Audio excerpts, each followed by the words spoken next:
We want to vote you in power. Are we live on YouTube? We are looking at the current state of Zambia as a nation. So we've been looking for a candidate that is very promising. So if we were to vote you in power, Honorable, what is it that you will do for the people of Zambia? The first thing we must do is to engage the people of Zambia, and they must understand that we are changing the narrative.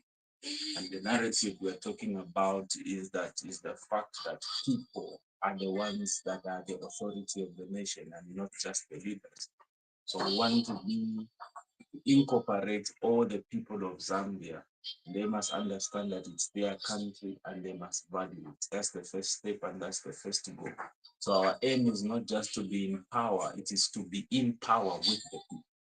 Not just holding authority, but to be made accountable to everything that we are doing as a government. But Honorable, the problem is that you politicians, you all say the same, but once you are elected or you are in power, you seem to change. What can you comment about that? The problem is not that we change. Sometimes we have to fix the mistakes of others. And in the process of trying to fix HH's problems, trying to fix the other regime's problems, we tend to lag behind on our promises.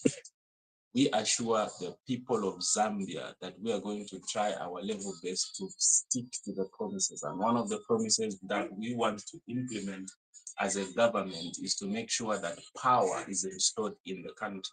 And to do that, we want to engage Saudi Arabia. If we look at the Saudi Arabia, the EAU have managed to live in power day in and out without having water bodies. And us having resources with water and both the sun, we can engage those governments and learn from their advancement and technology. One of them. And the other thing is employment rate. We're having a lot of junkies because people are no longer employed. But Honorable Sir, we've had the past regimes, past governments that have come. They've said the same thing. You put us in power. We're gonna do this. Talk of the crude oil. Some they said they're gonna put a pipe from which runs from Tanzania to Indeni, which is the Tanzara pipeline. But we've had the politicians coming saying the same thing, keeping on blaming the governments that have passed, the past governments. So the reason why we can't develop the country is because the past regime, they did this and this. Just like we have in the government of HH, the UPND, where there is a blame game. For 4 years, they've been blaming the past government to say they are the reason for their failure. So how can the citizens of Zambia trust you with that? That you not come also and do blame game for 4 years and you again come and seek for other term to say, no, elect us now, we want to work. What you could not achieve or what was not achievable in 4 years, what makes you feel like when they put you again in another term, you're going to achieve it? So here is the problem.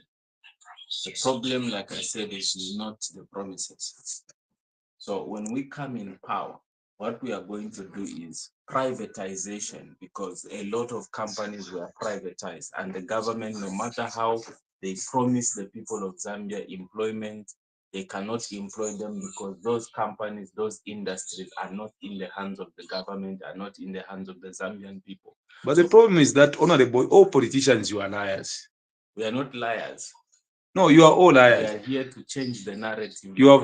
The narrative, Honorable, we are talking about is just to enrich and fill your pockets, and that's all. And what is you leave the minority, the majority of Zambian people suffering. The Zambian people's money.